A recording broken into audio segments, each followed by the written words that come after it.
sit down here and I'm going to talk for a few minutes about how my channel's progressed through the years. I hit a milestone on YouTube just the other day, 200,000 hours of viewing on my channel. And I have deleted several videos, like my older videos, the ones that were really bad quality. I have a GoPro Hero 5 and a GoPro Hero 8, Black. And I'm using my GoPro Hero 7, the camera that I prefer, because it really is the best GoPro camera that you can get, right? I've had other GoPro cameras, and just the 7 just is by far way better. Just all the features on it just complete the package that you need for an action camera. The GoPro Hero 9 or GoPro Hero 8 just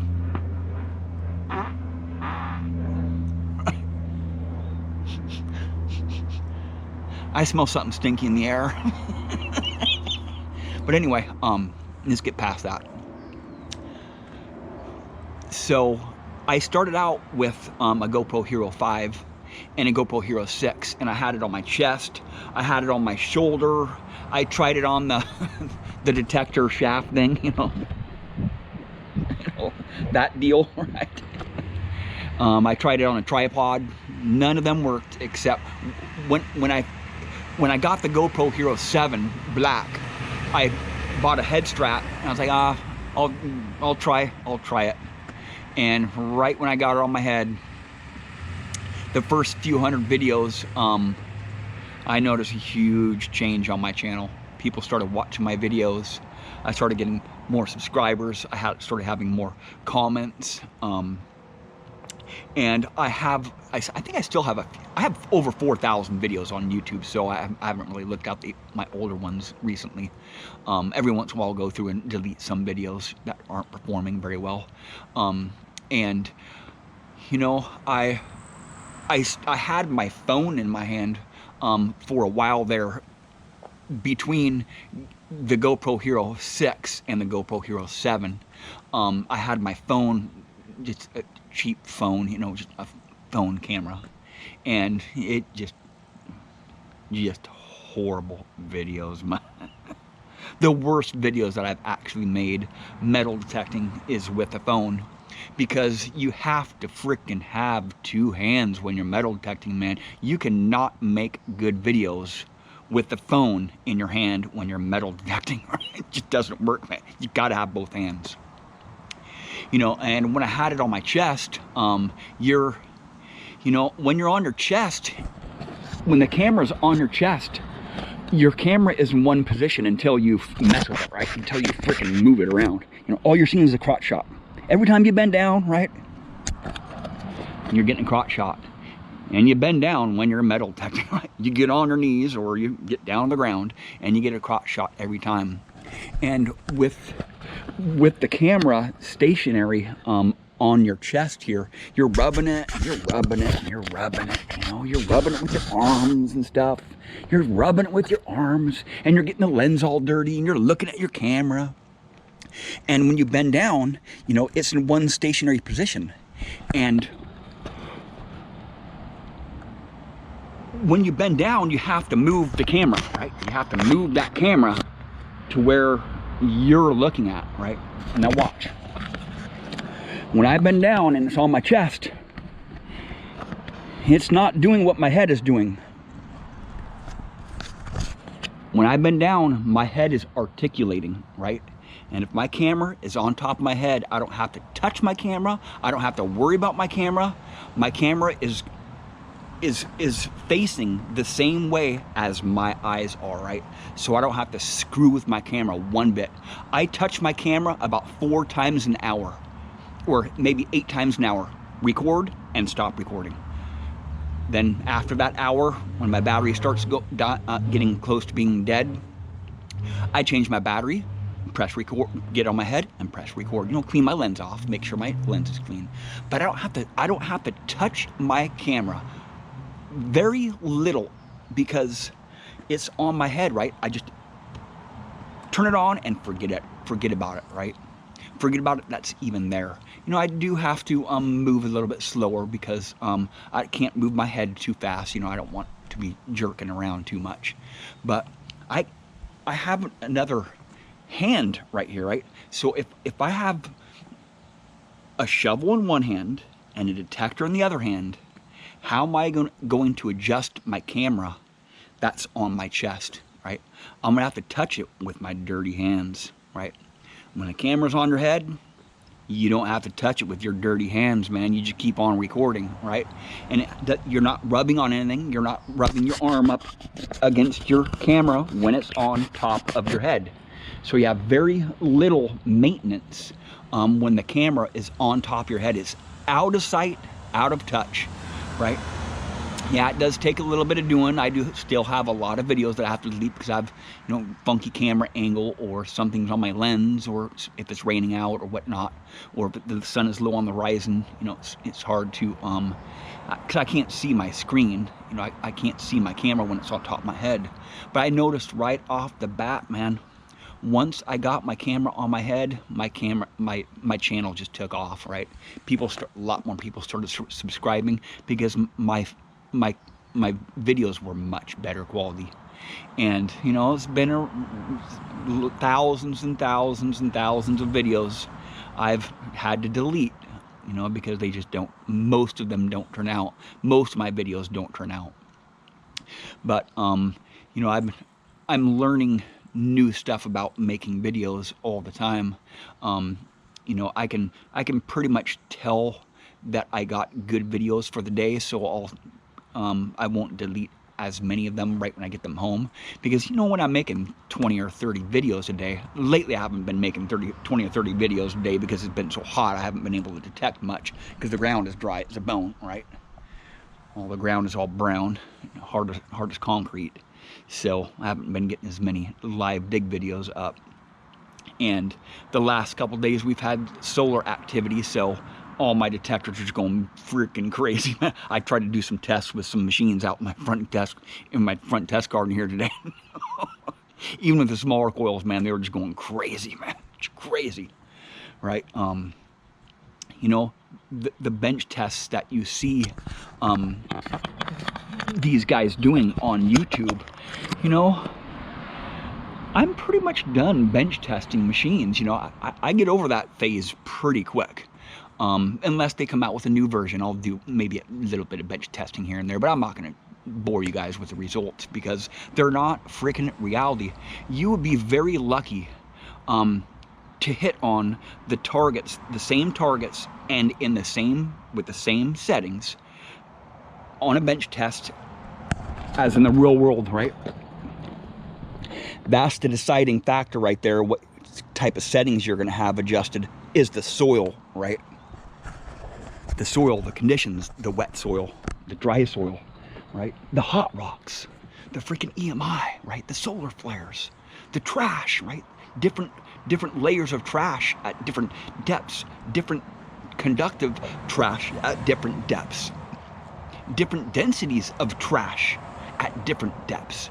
And you want to use different frequencies, different programs, different recovery speeds, a lot of different stuff for those different situations. So nobody can teach you how to dial a machine in, right?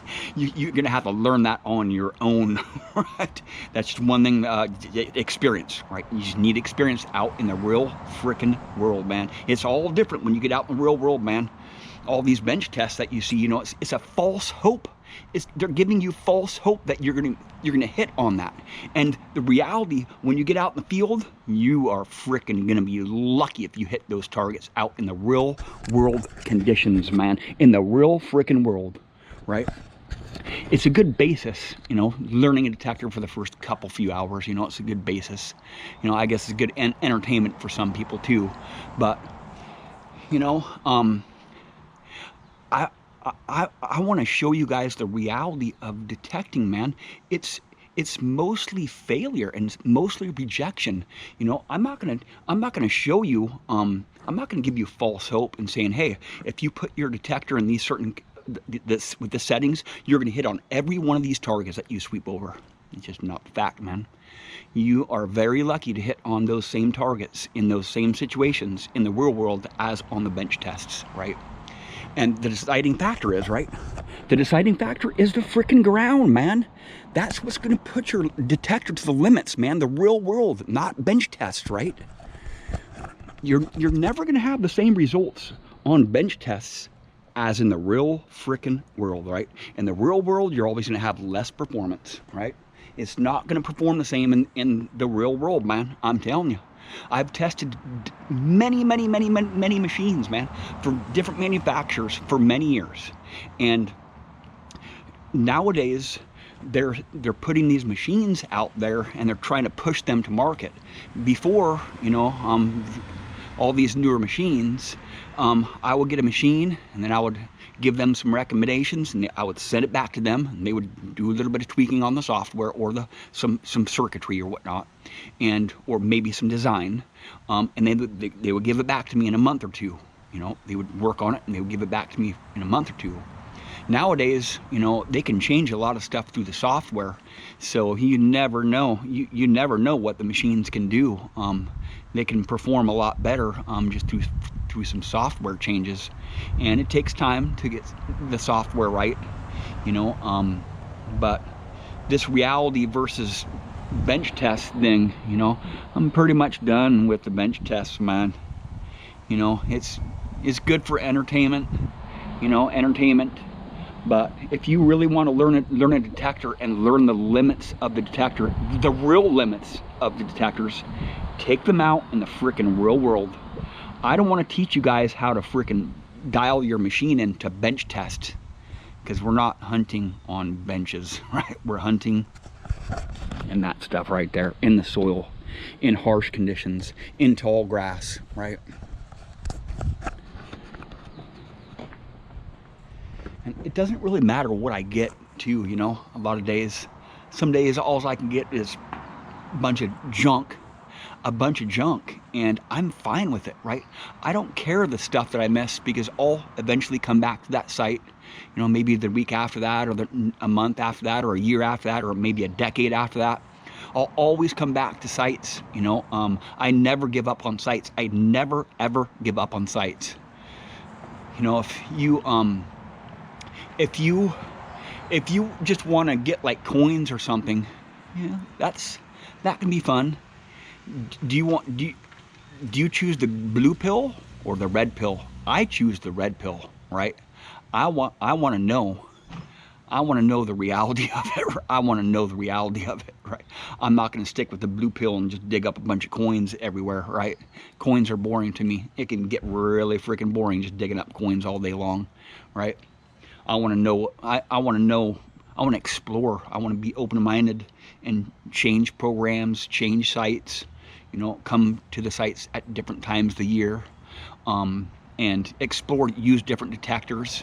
You know, go out with different people, and have an open mind. Right, having an open mind really is a big thing too. You really gotta accept that you're gonna miss most of the targets in the ground. You're going to miss those targets, right? You know, I don't want to think about how many targets I miss or I skip up because I'm swinging too fast, or I'm in the wrong program, or the wrong frequency, or the wrong size coil. I don't think about that stuff. I just go out there and just try to have fun, you know. And I don't want to depress you guys or give you guys false hope on, you know, bench testing these machines. You know, there's a reality to it. You know, when you put your detector to the limits, that's when you will freaking learn. And the only way that you can put your detector to the true limits is not on bench test, because there's no soil, there's no EMI, you have a controlled conditions there, right? It's a controlled test. There's so many things that are out of your control out in the real world. You cannot control the moisture in the soil. You cannot control the solar activity. You cannot control the EMI. You have to adjust your detector and your swing speed, and you might have to move to a different site for a little while, or just move around away from that area that you're having struggles at. Maybe learn a little bit more about the machine and come back to that site later on, maybe with a different size coil, or you've learned some more tricks with that machine and come back to that site and have a little bit better results. You know, it's a learning process. Every time I go out, I'm always learning stuff. I'm learning stuff about this camera. I'm learning stuff about the detector, about the coil, about the frequencies. You know, there's just so many variables, man. And these bench tests are just one situation in a whole world of reality out there, right? You know, I can sit here for hours and hours bench testing my machines and stuff. I would much rather be out there getting this stuff than testing it, right? I want to go out there and detect, right? I don't want to bench test for hours and hours and hours and hours and days and days and days, because I'm out there to metal detect, right? To field test machines, not bench test machines. They did all this bench testing stuff at the factory, you know, and you pretty much know how a machine's going to perform just by the first few hours of bench testing. You know, the true limits of the machine are out there, not right here over concrete or on a bench. Right? We all just want to have fun. Thank you for watching.